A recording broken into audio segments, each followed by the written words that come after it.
Hello everyone, आज हम करते हैं अपने क्लास 10th का third chapter pair of linear equation into variables.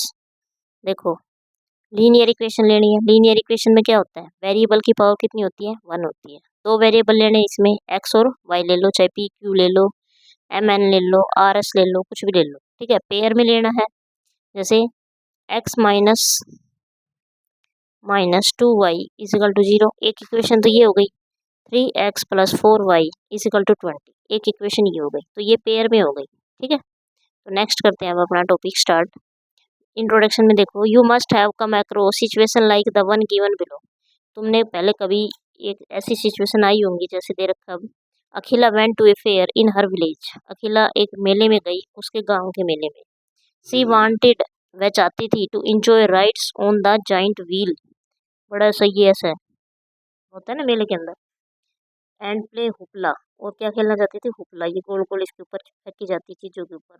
A game in which you throw a ring, जिसमें एक रिंग फेंकी जाती है।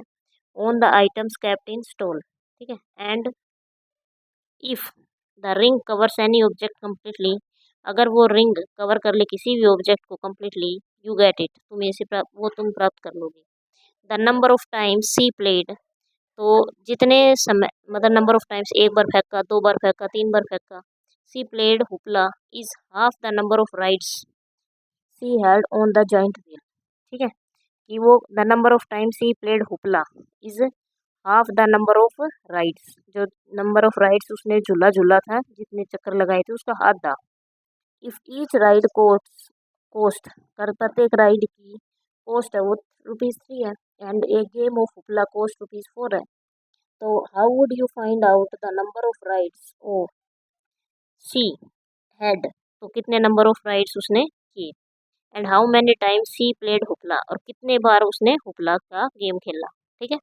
प्रोवाइडेड सी स्पेंट ₹20, दोनों के ऊपर खर्च किए उसने। मतलब एक राइड जाएगा तो ₹3 कॉस्ट होगी, और एक बार रिंग फेंकेगी तो वो 4 कॉस्ट होगी, ठीक है। और टोटल उसकी कॉस्ट मतलब ₹20 खर्च कर दिए उसने। तो अब ये पूछ रहा है कि कितनी बार उसने तो राइड की और कितनी बार उसने रिंग को फेंका। Maybe you will try it by considering different cases. If she has one ride, is it possible, उसने यदि एक राइड की है तो क्या पॉसिबल है। Is it possible to have 2 rides, क्या 2 राइड्स के लिए पॉसिबल है। एंड सो ऑन, ऐसे ही 3 राइड्स के लिए, 4 राइड्स के लिए। और you may use the knowledge of class 9 to represent such situation as linear equation in 2 variables, ठीक है। देखते हैं नेक्स्ट में। Let us try this approach, denote the number of rides that Akhila had by x. Number of rides हैं जो लिए थे उसने, अखिला ने, उसको डिनोट कर दो, किससे, एक्स से। Number of times she played hoopla by y, number of times जो हुपला खेला गया था उसको वाई से। Now the situation can be represented by 2 equation. तो वाई है, वाई क्या था अपना, हुपला खेला था। वाई इज इक्वल टू, जो उसने राइड की थी उसका क्या हो जाएगा, हाफ, ठीक है। ये अभी हम पीछे पढ़ के आए थे, इसमें हाफ कह रहा था।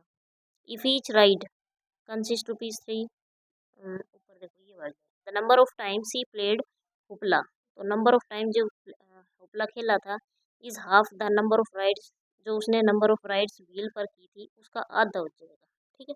और ये इक्वेशन की फॉर्म में ले आए इसको, y is equal to half x, यानी x/2 हो जाएगा, ठीक। तो नेक्स्ट में क्या होगा, 3x। भाई एक्स तो क्या था, जो उसने राइड्स की थी, और राइड्स की एक, मान लो, देख जैसे मैं बताती हूँ तुम्हें, ऐसे करते हैं इसको, यूनिटरी मेथड से करते हैं। मान लो एक राइड की कॉस्ट है ₹3, ₹3 हो गई। अब हमें ये नहीं पता कि उसने नंबर ऑफ राइड्स ली कितनी है। तो नंबर ऑफ राइड्स को हमने किससे डिनोट कर दिया, एक्स से कर दिया। तो एक्स राइड के लिए कितना हो जाएगा, 3x, ठीक है। तो 3x हो गया। और इसी तरह एक हुपला खेलने के लिए, एक प्लेड हुपला खेलने के लिए,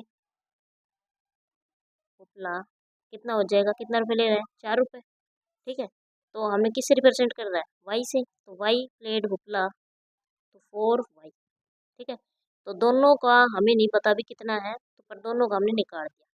अब दोनों का जोड़ करेंगे तभी तो वो 20 है, कितना है, ₹20 है, ठीक है। तो 3x plus 4y equal to 20 हो गया।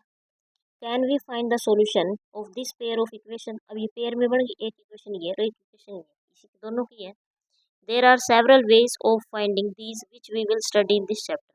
ठीक है, तो यहाँ पर बहुत सारे तरीके हैं इनको प्राप्त करने के, विच वी विल स्टडी, जो हम स्टडी करेंगे इस चैप्टर के अंदर। ठीक है, तो सबसे पहले आता है graphical method of solution of a pair of linear equations. तो सबसे पहले ग्राफिकल मेथड आता है पेयर ऑफ लीनियर इक्वेशन के सॉल्यूशन को फाइंड आउट करने के लिए। A pair of linear equations which has no solution, pair of linear equation जिसका कोई सॉल्यूशन नहीं है, is called inconsistent pair of linear equation. याद रखना, इंपॉर्टेंट है ये। ठीक है, ये आएगा, बार बार आएगा, ये रिपीट होगा। तो जिसका कोई सॉल्यूशन नहीं होगा तो वो क्या कहलाएगा, inconsistent. A pair of linear equation in two variables which has a solution is called A consistent pair of linear equation.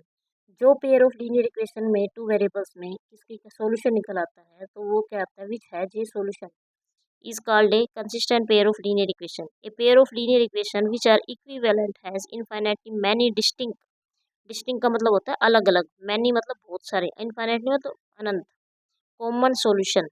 ठीक है, बहुत सारे common solution होंगे। such a pair is called a dependent pair of linear equation in two variables। दोबारा देख लो इसको एक बार। a pair of linear equation which are equivalent, जो किसके equivalent होगा, सॉरी कहाँ से स्टार्ट कर दिया, हाँ सही है। देखो, a pair of linear equations which are equivalent has infinitely many, जिसके अंदर बहुत सारे अलग अलग कॉमन सॉल्यूशन हो। Such a pair is called a dependent pair of linear equation in two variables. याद रखना इस चीज़ को, इंपॉर्टेंट है ये भी। ठीक है, note that A dependent pair of linear equation is always consistent. वो हमेशा क्या ऐसा रहेगा, कंसिस्टेंट रहेगा। ठीक है, जिसके मैनी सॉल्यूशन होंगे वो भी कंसिस्टेंट रहेगा, जिसके हैज सॉल्यूशन रखेगा वो भी कंसिस्टेंट रहेगा, और जिसका कोई सोल्यूशन नहीं होगा वो इनकंसिस्टेंट। ध्यान रखना इस चीज़ को। नेक्स्ट करते हैं अब। We can now summarise the behaviour of line representing a pair of linear equation in two variables existence of solution as follows. The lines may intersect a single point. Lines है वो intersect कर सकती है एक single point को। इन this case the pair of equation has a unique solution.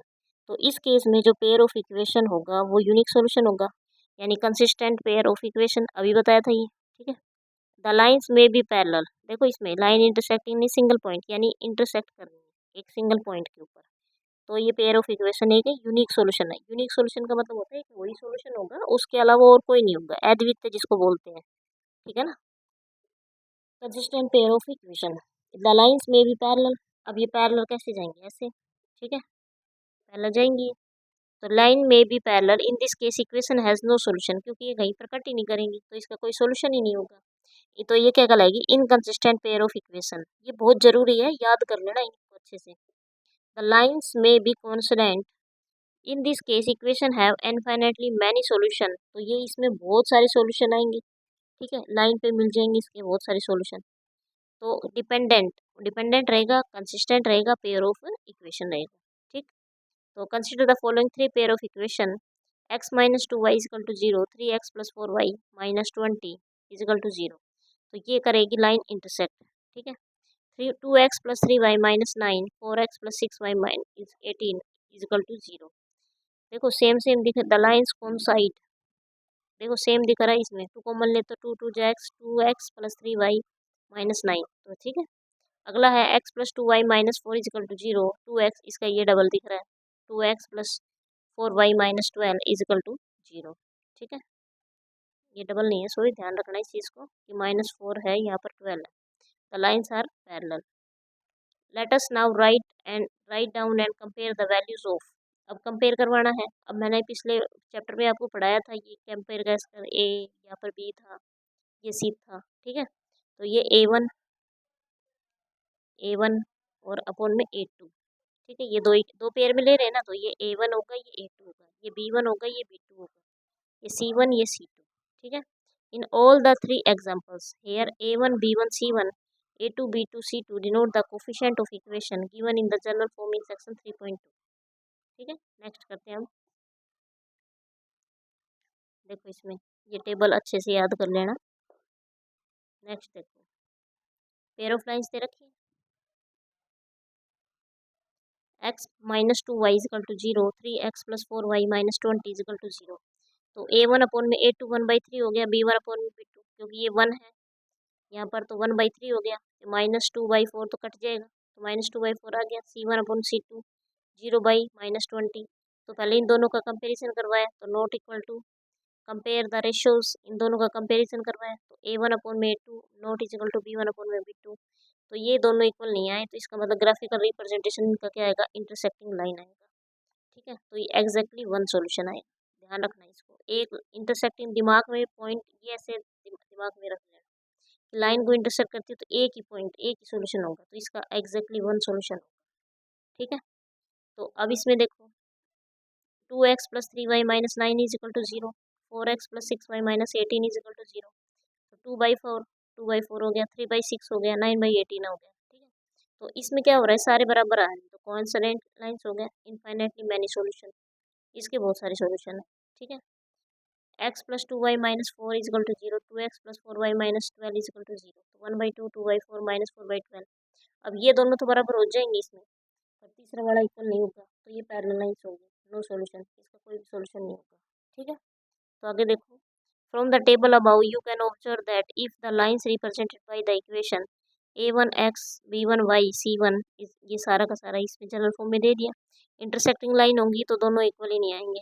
ठीक है, दोनों रेशियो, कोइंसिडेंट लाइन आएंगी तो तीनों बराबर आएंगे, पैरेलल लाइन दो बराबर हो जाएंगी, तीसरी नहीं हो सकता है। ये याद रख लेना बस, इसका सबसे मेन इंपॉर्टेंट यही है। ठीक है, और सारी चीज़ बता भी दी है मैंने कैसे कैसे आ रही है। In fact the converse is also true for any pair of lines, you can verify them by considering some more example by yourself. Let us now consider some more example to illustrate it. Check graphically whether the pair of linear equations, तो पिछले chapter में भी करवाया था कि table कैसे बनाते हैं। ठीक है, तो एक पहले उठा लो x + 3y = 6, फिर 2x - 3y, इस दोनों की अलग अलग टेबल बनेंगी।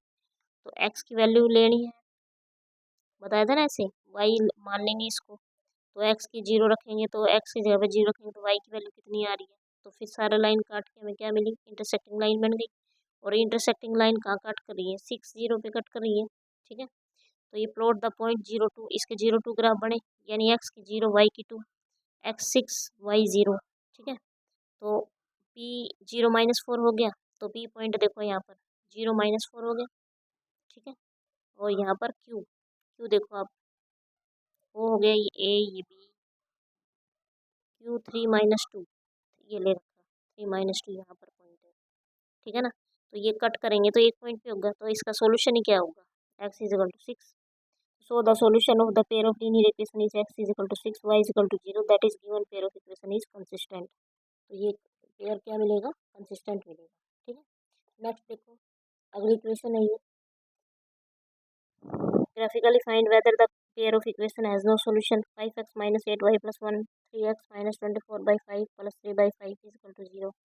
तो इक्वेशन को पहले किससे मल्टीप्लाई करवानी है, 5 से मल्टीप्लाई करवानी, ताकि 5 हट जाएगा यहाँ से नीचे से, तो 5 3 × 15, मतलब 5 करवाएंगे मल्टीप्लाई। ठीक है, तो 5 से multi equation 2 by we get, तो 15x - 24y + 3 is equal to 0 बचा। अब 3 कॉमन ले लेंगे, तो 5x - 8y + 1 is equal to 0। ठीक है, ये इक्वेशन है। तो hence the line represented by equation first are coincident. Therefore equation 1 2 are have infinitely many solutions. Plot few points on the graph and verify it yourself. तो इसको verify करना है। ठीक है, और अगला है ऐसे ही, ये देखो। ठीक, तो इसमें क्या हो रहा है, ये भी इंटरसेक्ट वाला ही, इंटरसेक्शन वाला ही है, ये भी एक लाइन पे कट कर रहा है ये। ठीक है, पैरेलल का और इसका आगे क्वेश्चन में एक्सरसाइज आएगी शायद, उसमें करवाएंगे। ठीक है, ग्राफ ड्रॉ करवाएंगे उसके अंदर। चलो नेक्स्ट वीडियो में करते हैं एक्सरसाइज।